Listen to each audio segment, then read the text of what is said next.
The first rule in grip sport is you tell everyone about grip sport. Crushing, pinch grip, thick bar, wrists. If the best guy in the world can't lift 100 pounds on it, I don't give a shit about it. So this year's U.S. Grip Sport Nationals took place in St. Clairsville, Ohio, and Jason Dingey, Mike Saffell were pretty much the main hosts, but then I know Jedd's done some videos and mentioned how much Melissa Dingey and Sara Saffell also helped out. Your guys' wives helped out a lot. I was around kind of doing a couple things, but you guys get the bulk of the credit. Talking. But yeah, so really just going to kind of recap the Grip Sport Nationals, and that's the location of it. For the event lineup, it was Silver Bullet, where everybody got 2 attempts for that, and then 2-inch Saxon deadlift, obviously the lockout, 2-inch Country Crush for a 6-inch lift, and then Little Bighorn, 6-inch lift. So that was the 4 events that were contested. Anything that you guys would like to add jumping in as far as events, or I guess going into nationals before we break down anything else? No. I'd like to give a shout out to the race awards that made our awards this year. I thought they hit it up pretty good. Yeah, and that's something I should also mention is for the t-shirts like the one I'm wearing, Jason was kind of in charge of that. So Jason was handling the t-shirts. Mike, you were basically handling all the awards and everything on your end. So if anybody that was at the competition that didn't know all that stuff, just giving you guys credit for all that. And then obviously there was a bunch of stuff there. Jason and Melissa, whether it be family or whoever, I mean, they were cooking a bunch of food, doing a bunch of different stuff. So yeah, I don't know. I feel like the athletes were pretty well taken care of as far as that stuff goes. You know what I mean? Nobody was like going hungry or didn't have, I don't know, water or whatever the case may be.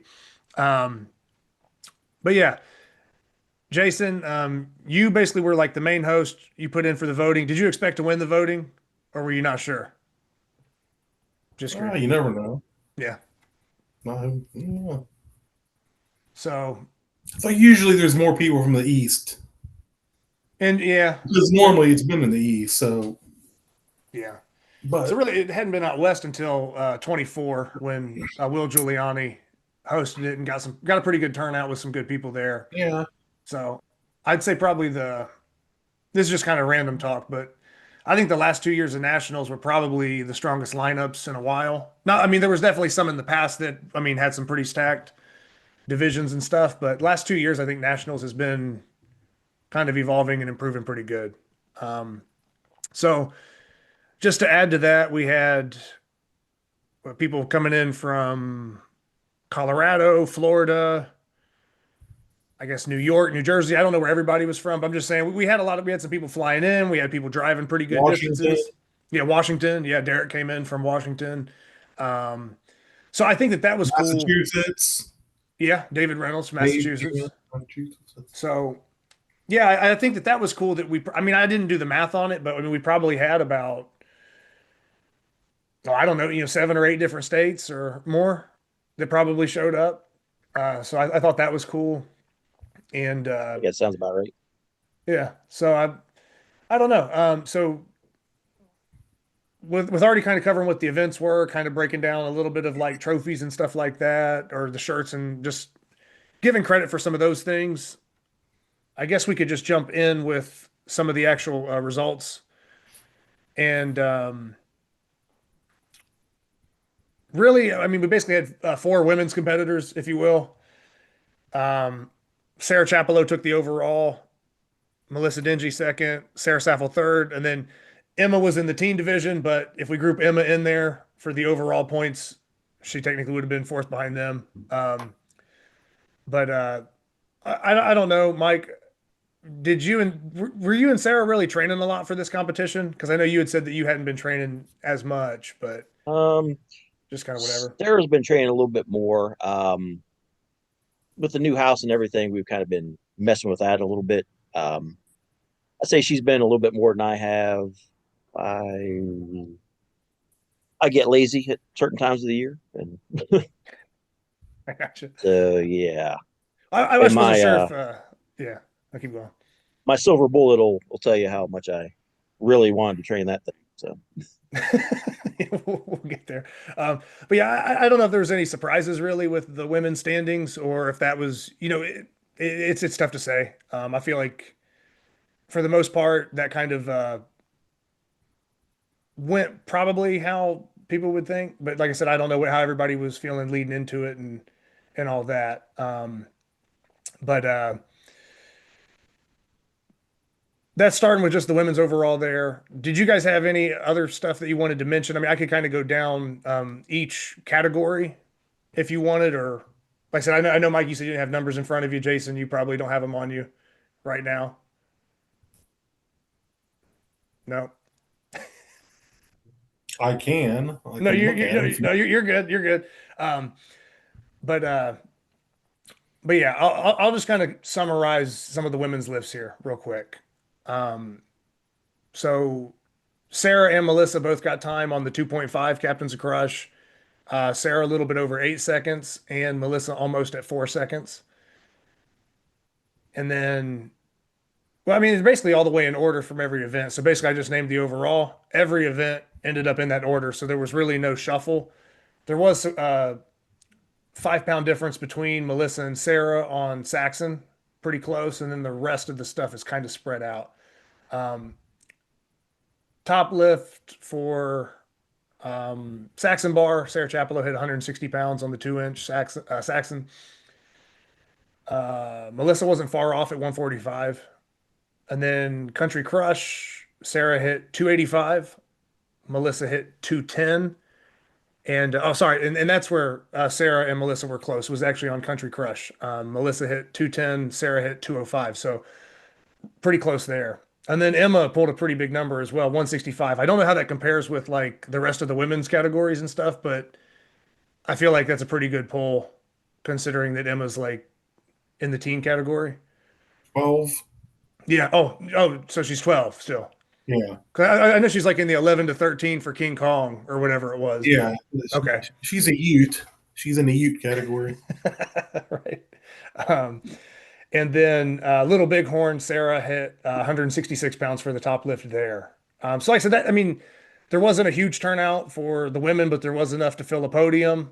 And it was a podium that at least was full of experienced competitors that have been familiar with the implements in the sport and been around the game a while. So, yeah, I guess I don't know. Like I said, some people care about it, some people don't. But the only thing you could maybe change there is like I wish there was bigger participation for women or there was more categories to fill. But whoever shows up is whoever shows up. You can only do so much with it. And then you guys want to jump straight into overall, or just go event by event?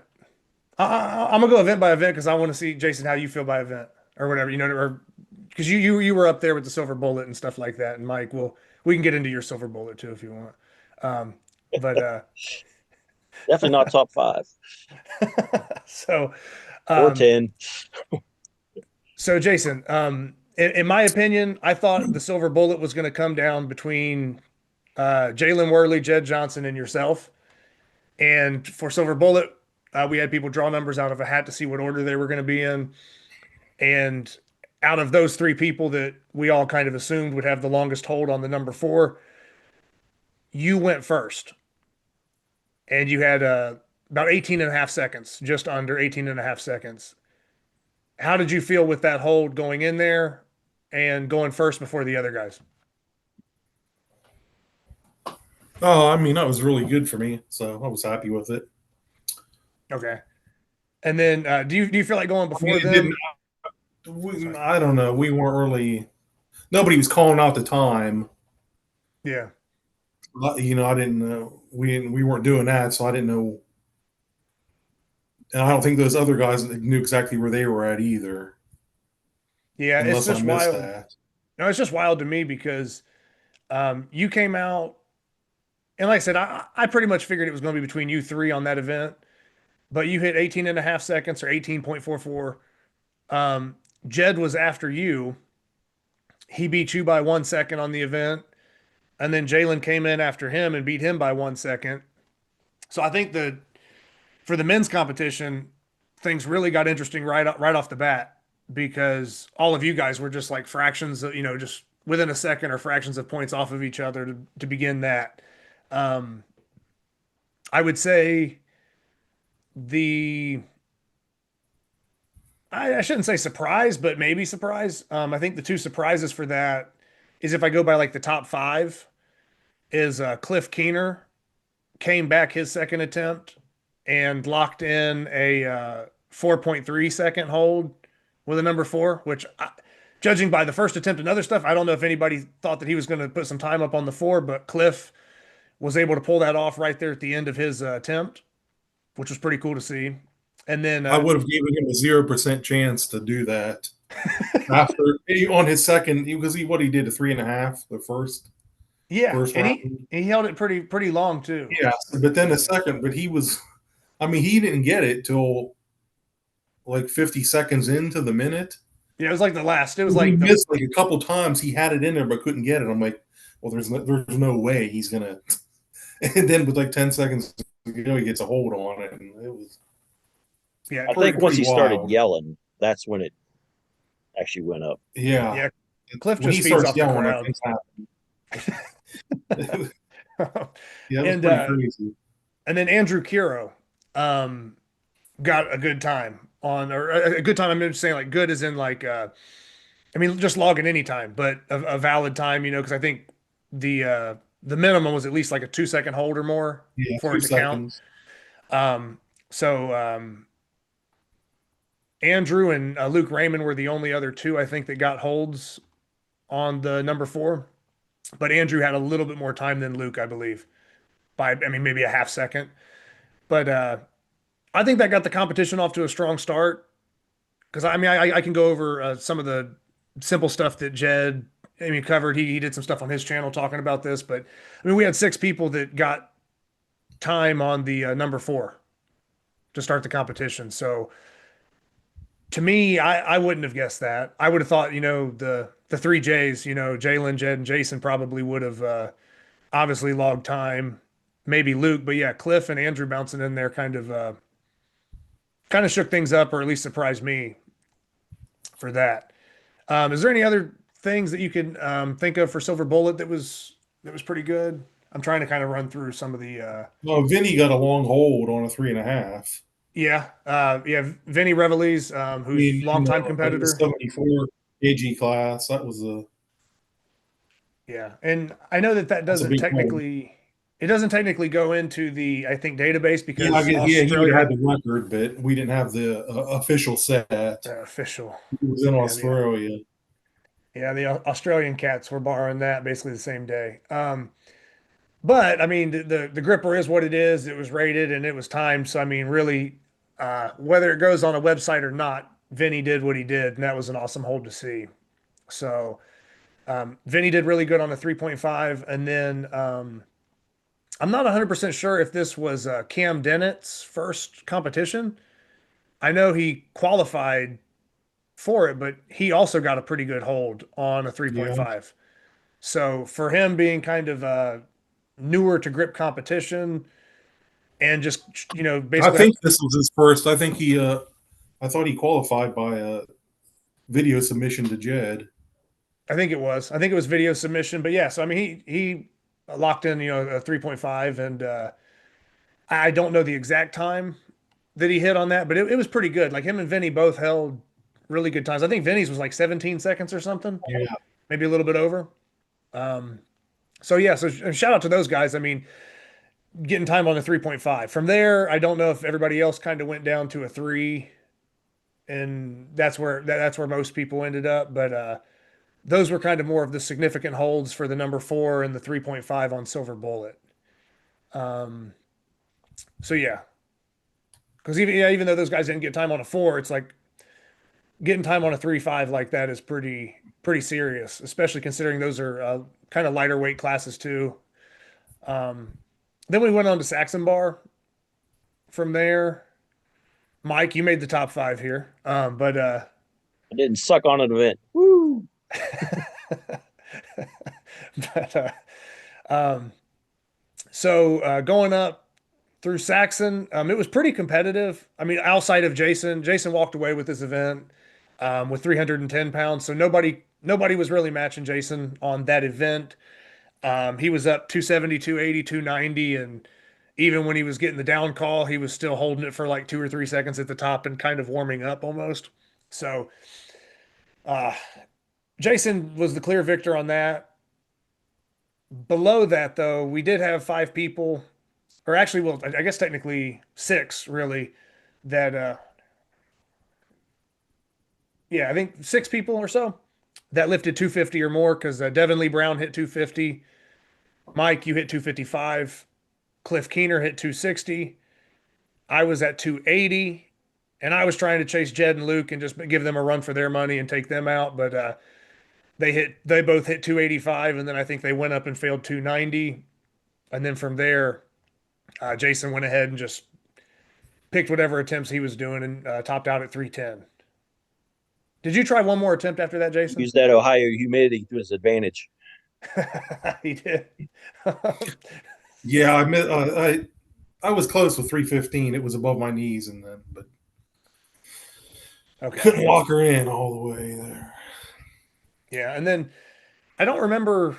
Like I said, I'm kind of naming the top 5 or 6 there, going up in order. I can't remember if anybody had any other lifts. I know like Vinny had a good lift on that lift as well. His Silver Bullet and his Saxon were really good. And I'd have to check how that Saxon would compare to the other 74 kg lifters in the database, but I haven't had time to check it out. What else? I'm trying to think of some other people. Like I said, I'm going off memory with a lot of this stuff. I have some numbers in front of me, but I'm trying to think about like the actual moments when people were lifting things. It's like Vin hit 220 on it. Yeah. Yeah, like 220 something. But yeah, like I said, there was a lot of I mean, almost like I said, half the pack was almost lifting over 250. So I mean, that's a pretty competitive field. And that's one of the things I think for this nationals that was, I don't know, that stood out to me was, like I said, all of the people that traveled out of state, all of the people that showed up. It was a very high level competition. There's not many people that are just going to walk in the room and be like, oh yeah, I'm just going to podium here, do this. It's like if you were placing in some of those weight classes or placing in the overall, especially, it was pretty tough. I mean, you had to earn it. So yeah, where'd that 280 from you come from? Man, I had That was a big surprise. just because you just don't know what I lift. I didn't have you anywhere near that. I mean, no, man, I think Jedd was surprised too that I hit he 280. said, yeah, he said unbelievable. but when I did the Olympia down in Florida in 2023, you guys were there. We lifted. I hit 250 pretty easy on that event. So we're talking almost 2 years ago. I hit 250 pretty easy, and I broke 260 off the ground. And then Eric beat me. I was in Eric Rusain's class. Eric beat me and hit 260 that day. But I had lifted like 250s or close to 260 before, and that was like 2 years ago. So another year and a half, another 2 years of training. And then, I mean, the texture felt good to me. I thought the bar felt really grippy, and around 230, 240, I figured out kind of how I wanted the bar to feel, or if I could replicate that every time, I felt like it was good. So I was anticipating maybe 260 to 270 for myself going into it, but the 280 was a little bit of a bump up of what I thought. But in the moment, I don't know, the bar just felt pretty good to me. And yeah, I was expecting to be close to that, but maybe just a little under it. I don't think it was that much of a surprise. But then again, it's not a lift I've trained a lot, and it's not a lift that I've contested a lot either. So really, in competition, it's the second time I've done it, and it wasn't like I was even training it much. But maybe some plate pinching and a lot of the Euro stuff I was doing a while back, maybe that helped carry over. But yeah, we'll just say Jedd got lucky. Jedd got lucky that time, beat me by 5 pounds, but it was close. I had him sweating for a bit. Going 2-inch country crush to a 6-inch lift. This one, we had probably 5 to 6 people over 400 pounds or well over 400 pounds. It's pretty solid lift on that. And Jason, you and Devin Lee took the top lift of 430 pounds on that, which we'll get into your whole debacle, Jason, and that in a minute. Maybe we'll let Mike narrate that. But if I just read it down Or from the the highlights top, of the day. yeah, highlight or low light, depending on who you are. But so Jason and Devin Lee Brown with 430 pounds. Cliff Keener took second with 425. There was 4 people that tied in third with 415 pounds. That would be Jedd Johnson, myself, Jalen Worley, and Derek Hudson. Mike, you were right behind us there at 395, and then Luke hit 380, and things kind of dropped off from there. So the reason we're joking about that is, Jason, you pulled 430, but this is a lift that in training you had been doing like 430 for like sets of 6, and you were doing that really easy. So I was probably expecting 450 out of you, but your hands cramped up and you kind of had something going on with that. I don't know. You want to give us your insight on what was happening there? Yeah, that's what happened. My hands were getting cramped. Nothing else. All I know is I couldn't straighten my fingers. Yeah, all I know is Jedd came to the Couldn't straighten rescue. them. Oh, there it is. I don't know if you can see that or not. Okay. And that and The whole feeding of the banana. yeah, so Jedd is feeding Jason a banana there. I was helpless. I was a baby bird. They took advantage. And Jedd was feeding me. I had to keep my hands on my legs and keep my fingers straight, or it was just cramp. It was unbelievable. Yeah. Because that's what you said. Your hands are basically locked up, and you had to put your fingers on your legs and like push with your arms to even straighten your fingers out. Yeah, I had to keep them straight, and if I would let up, they would just go cramp again. And just curl back up all the way. Yeah, I had Emma giving me the Gatorade through a straw, and I don't know what it took. I don't know. So I had to quit Country Crush there. Yeah, so you basically called Jedd it quits feeding there. bananas, getting run down. Sat there for, I don't know, 20, 30 minutes before I could start to function.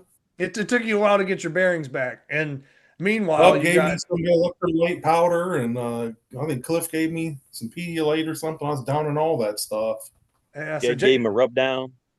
So Jason's getting fed a banana. He's drinking all these elixirs and electrolyte mixes, and one of his main training partners. Damn boys taking all these 5-pound jumps, dragging the contest out. Maybe that's part of the strategy. 6 hours in, and you're, geez, I should have. Yeah, next time there'll be a limit on that. Those shenanigans. That was part of everybody's strategy. We were just trying to tire you out because you're too strong. We got to take 5-pound jumps, break you down. So, but yeah, so while all that's going down, Jason's trying to recoup, come back to life so he can hopefully continue the competition. And Mike's just got his phone out taking pictures and videos and laughing about it. So, Jason, I don't know what kind of friend Mike is, man, but he ain't much of one, I'll tell you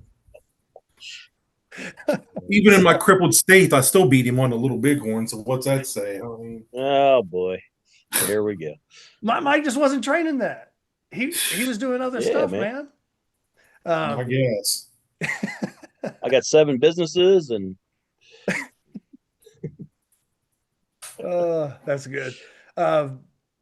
So at that point, Jason, you had 2 event wins, and you were basically maybe a fraction of a point off the other guys on Silver Bullet. So the only way that you really weren't going to win the competition was if something completely wild like that happened. And it almost did to some extent. I don't know what you were feeling, but at that point I was like, well, man, is Jason even going to do Little Bighorn, or is he out? Like, what's going on? Or is he going to lift like 110 pounds and just quit? So at that point, after 3 events, you had the competition on paper sealed, but with your hands cramping up and everything kind of just giving out or doing whatever, that whole 20 to 30 minute recovery period, I guess I wasn't, or I don't know what other people were thinking, but I wasn't sure if you were going to continue. And I was like, well, man, he just went from probably, easily winning this thing to now I don't know what's going to happen because if he doesn't put up a decent lift here, he might lose too many points or he might Well, just yeah, struggle. that's the way sure. I didn't know if So I was going to pull it out either. yeah, so hats off to you for pushing through it and still coming back to not only outlift Mike on Little Bighorn as noted, but outlifting almost everybody else as well. Um, so we'll dive into a Little Bighorn from there. Um, and I'll just work up. Like I said, this is kind of like the top 5 lifts, so to speak. I would have been on the bottom threshold there with 216 pounds. Derek Hudson and Jalen Worley hit 221 pounds. Nate Phillips and Jason were just above them at 226. Jedd in second with 231. And then the real shootout for this, or the real excitement to kind of close the competition, was obviously 2 of the best V-bar lifters ever. Luke Raymond and Devin Lee Brown both ran the Little Bighorn up to 251 pounds for good lifts and took attempts at 256. And I want to say Devin Lee Brown was pretty close to his attempt at 256. He wasn't far off of hitting the crossbar, but it just wasn't quite there.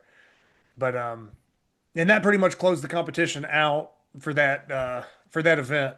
Anything else that you guys kind of recall from the Country Crush or the Little Bighorn from an event? You know, I don't know. Anything else that stands out other than those top numbers I just named? I didn't know think what Nate was going was on on after the that happened. I was just trying to get a few lifts in. I didn't know what was going on. Jason just blacked out somewhere. He didn't know what was happening. He's all disoriented. I was in the abyss somewhere. saying "Cut me, Mick." Yeah. I think Nate. I can't remember what weight it was. It was the last weight that he took. Just missed the crossbar. It's 231. Yeah, 231. Okay. So yeah, just missed it. Jedd had it on video, watched the replay, and I'm not sure you could have stuck a piece of paper under it in between the crossbar and the. And then, with that being said, now granted, like I said, went back and watched it just in case it was a good lift, but shout out to Mike for doing most of the judging and doing a good job. I don't know if there's anybody that would complain about the judging. I've heard pretty good stuff from the people I've talked to behind the scenes and everything. There was other times. I'm not gonna say Jason didn't jump in and give a couple down calls or whatever, but I think Jedd jumped in and did some refereeing.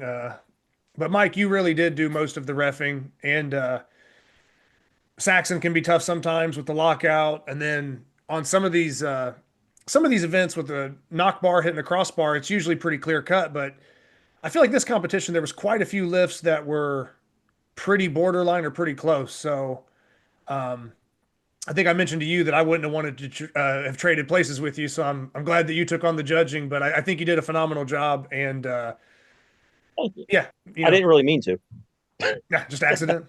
Nah, it's all good. But yeah, no, I think that was another good part of the competition, though, is because I feel like that's something that in the sport, whether we're competing or we're, as competitors, as hosts, or if we're watching other competitors or other hosts and competitions, one of the things that people can be very critical of is judging. But I don't know that anybody could really complain about too many calls when it comes to this, because I don't think anybody did a good lift that got turned down, and I don't think anybody really had bad lifts that got the green light.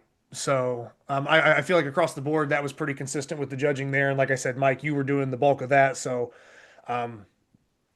that's a big part of a competition, is just having that standard in place and making sure that the standard's consistent throughout the events.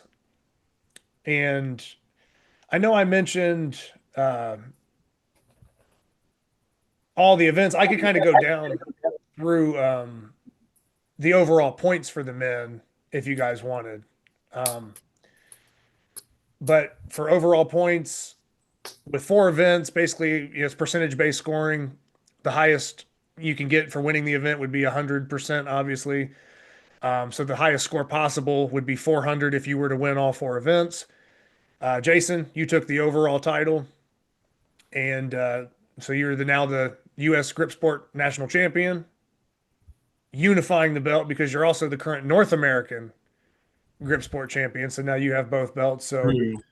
you delivered on your promise to Napalm that yeah, you were going to try to unify. So you did that. But yeah, so Jason, you took first with 389 points. Jedd was in second with 380. Luke was in third overall with 375. Jalen 363. Cliff Keener 362, and that's basically your top five there.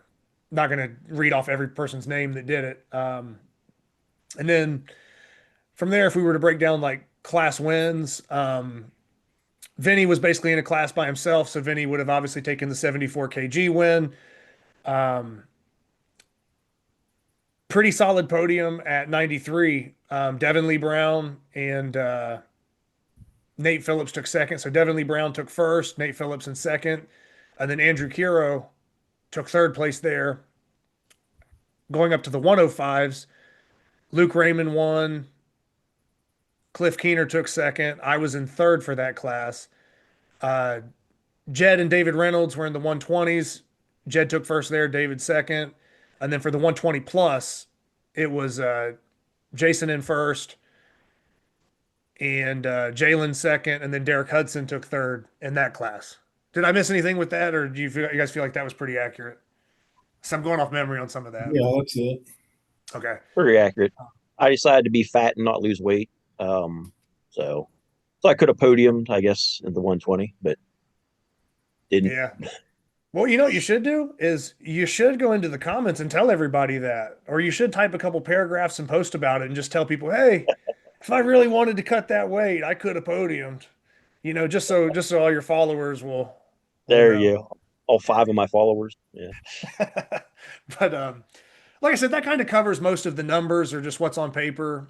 I've been rambling a bunch because I'm the one reading off all the numbers here. Is there anything else, just I guess, experience-wise or based around the competition from being the hosts and kind of running everything that you guys were happy with, or just, I don't know, anything from your guys' perspective that you would want to bring up? I thought it went pretty smooth. We've never had that many people at a contest before, so I thought for that amount of people it went pretty smooth. I thought Jason had a nice layout. Mhm. That way everybody could see and not tripping over everybody. And as far as that goes, I thought that was pretty good. Jason, what about you? You got to have something here. Don't just leave us in silence. What you got? Yeah, it went well. I think everybody liked it. Other than the only thing I changed in the contest was the shorten the less attempts, put a cap on attempts, or bigger jumps. Yeah, kind of run 10-pound jumps up to a certain point and then maybe go 5s because, yeah, those something. I didn't think there'd be that many. I don't know, 5-pound jumps. It kind of took longer, but it wasn't terrible. But I mean, now would you say the same thing if you hadn't cramped up and almost fell out on us, or is that just strictly because we wore you out and broke you down?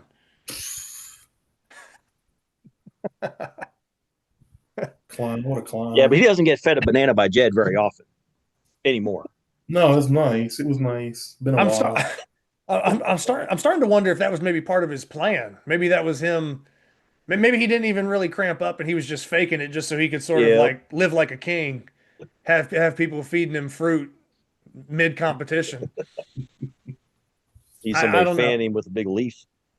Yeah, there's a lot of conspiracies out there. We don't know what Jason was up to now. But no, I guess if I could just add a couple things there. Yeah, Mike, I agree. It was a really a big turnout, and then not just numbers wise, but quality wise. You'll see certain competitions, I think, that have they'll get 20, 30 people at them, but it's kind of known, okay, these 1 or 2 are really at the top, and then it kind of drops off pretty heavy after that. This competition was pretty, I don't want to say like a mystery because, I personally felt like Jason was kind of the favorite going in. That's just my opinion. Looking at the events on paper, I kind of had Jason as, more likely to win. But depending on how things were going to shake out, there was a couple people I thought that could step in and maybe surprise us and win. But then everything from the top down to maybe those top five, I think it could have been about anybody. You could shuffle anybody in there depending on a couple missed lifts or something. So I think having six people get time on the number four for Silver Bullet was huge. I think we had like seven people lifting over 400 pounds on Country Crush, seven people lifting over 250 on Saxon. And then I know that from the stats I was looking at and I put out, I think 11 or more people lifted 200 pounds or more on Little Bighorn. So those are just really solid numbers. So, like I said, not only did we get, 20 or 20-ish, 20 plus people to show up, a lot of different states, good representation of the competitors that do our sport, and all very strong. I know I'm not going to dive into different organizations and all this stuff, but a lot of times the expos are viewed as kind of the pinnacle sometimes where, oh, that's a bigger thing. But if you really look at everybody that was winning weight classes or the podiums that we had per weight classes or the overall in general, I want to say about 75 to 80% of the people that were on the podiums or in the top 10 are people that have consistently either won or podium in some capacity at every single expo. So it's basically taking that expo level, lifters or whatever, and then just packing them in one smaller room. So yeah, maybe there's not as many spectators, but it doesn't mean that the quality or the competition's any less because it's all medalists that are winning their stuff all the time and setting records. So I don't know. I think that's just a testament to the turnout and how tough it was to place. But I don't know. Anything else to add? Anybody else to thank, whether it be sponsors or I don't know. I feel like I've rambled too much this episode, and I need to get more out of you guys. But I can't hold a gun to Jason's head and make him talk. So Just a banana. Well, I thank my wife and her sister and her mother. They did a lot of the work, all the cooking. We gave these people a full service contest here. Got drinks and food and after Although party. Rhonda did drop the ball on the shrimp. what happened, Mike? I don't know about So Rhonda, Melissa's sister, dropped the ball on making the shrimp. The whole day was What- almost ruined. Was it just not made, or what happened? I think she just forgot to do it. And you this is something you were promised that didn't come through? I mean, I didn't even know about Jedd any and I were shrimp. promised shrimp. That's all I know. So, I didn't even know there was supposed to be shrimp. it's all good.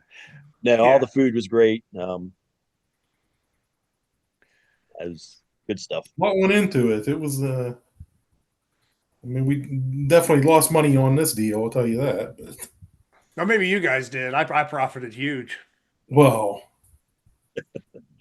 but it was worth it. Yeah. Oh, and the banner did you personally bought that really set. You cut out just a little bit there, Jason. Sorry. Oh, I said the banner that you bought that you purchased. I Extra nice lifting backdrop gives it that real big contest feel, in my opinion.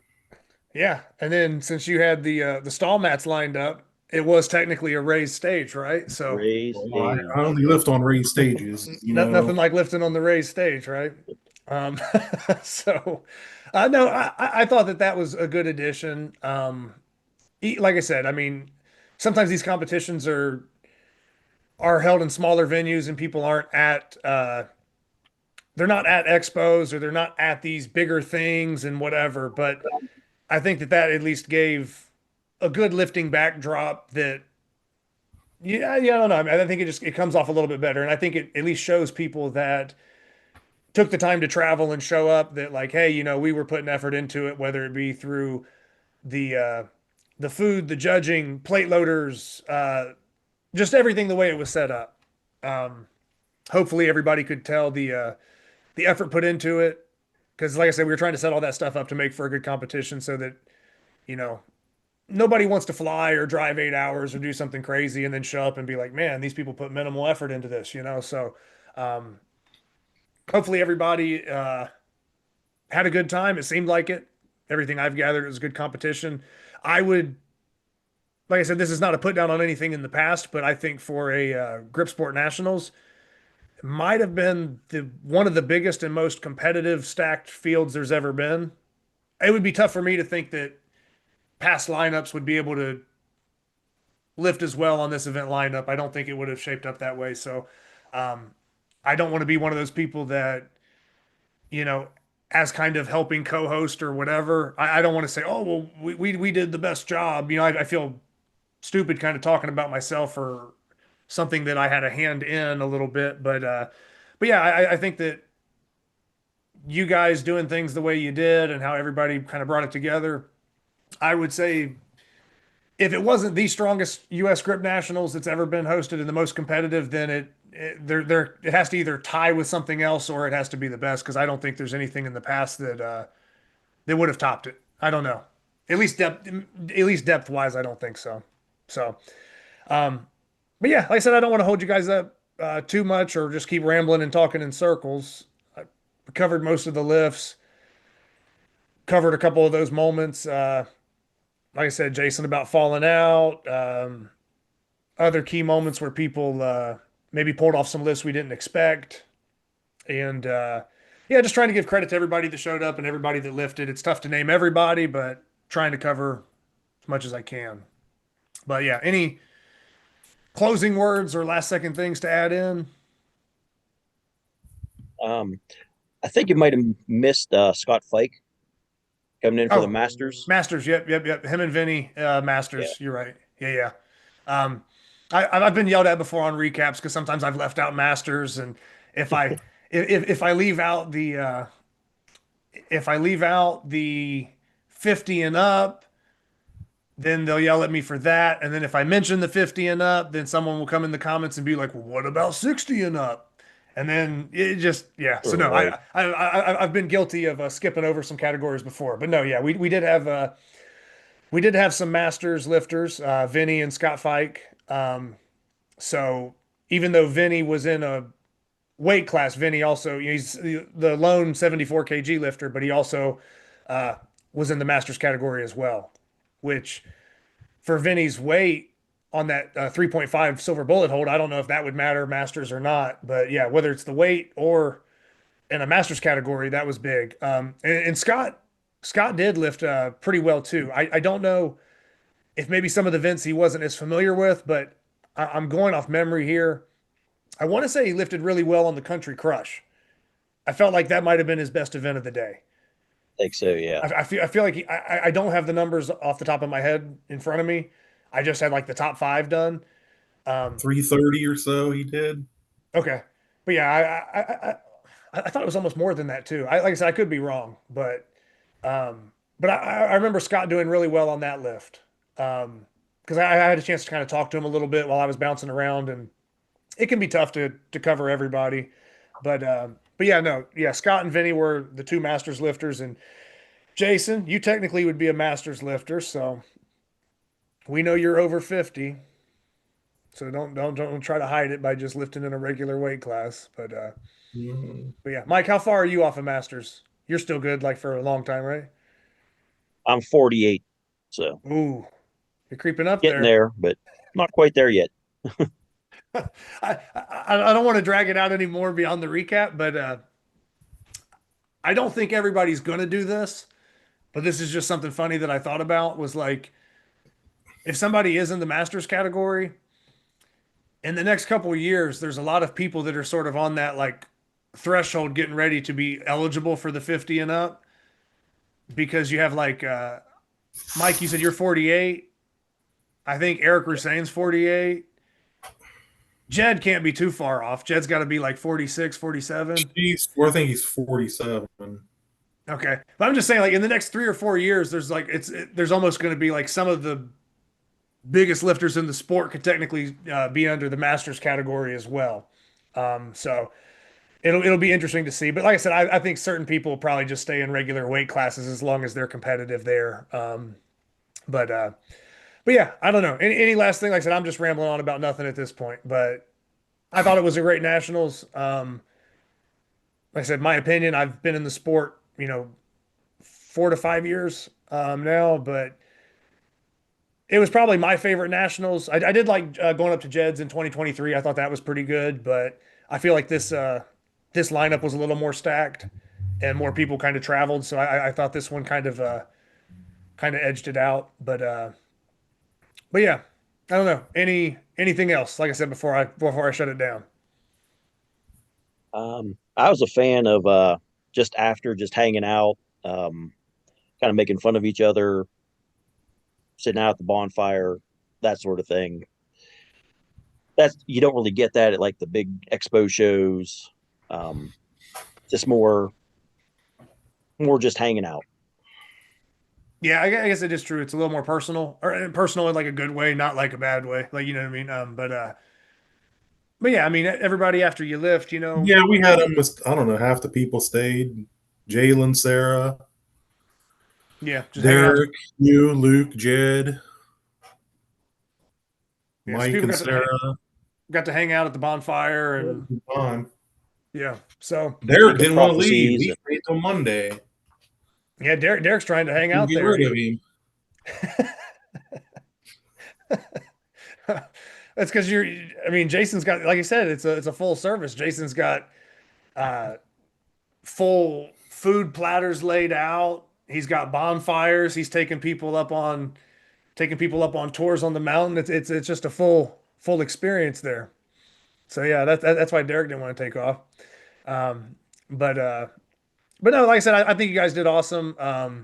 So both husband and wife, team. So Jason and Melissa, Mike and Sarah, really put in probably more work than anybody, along with maybe family included there. So hats off to you guys for putting together such a good nationals. And I know it's probably too early to talk about, are you going to put your name back in the hat again for next year or any of that? So I don't want to throw that on anybody. But regardless of if you guys put your name in for next year, whether that happens or not, I think it's important that whoever puts their name in for nationals voting, hopefully they can kind of see how the last couple years have gone. And I feel like the bar has kind of risen a little bit the last couple years, and hopefully that standard that was kind of met, hopefully that can kind of be a thing. So it'll either like be that standard, or maybe people can kind of, I don't know, make it evolve and do something bigger and better. But hopefully it keeps moving forward, because it can be tough to host. It can be tough to get people there. And I think with this turning out as well as it did, there's a lot of people that would probably return if you guys hosted again. But if you didn't, hopefully whoever else would host in the future sort of takes it upon themselves to kind of get inspired by, everything that they saw or experienced, and they can, I don't know, kind of create the same thing. That way it's continuing to move in the right direction is what I'll say, I guess. So, but yeah, before it gets too dark on Mike and he goes into witness protection on us, I'll shut up and I'll quit rambling. But yeah, no, thank you guys for putting together such a good competition, and congrats on all the lifts you guys hit. Yeah, I don't know. I'll probably see you guys here at a competition since we're all based out of Ohio now. Probably see you at maybe EOGC or King Kong or something around that time. Might be the next time something happens. So, yeah, I'll let you guys go with that. But yeah, thank you to everybody that traveled to the competition and took the time to hang out and lift and, I don't know, just support the event in general.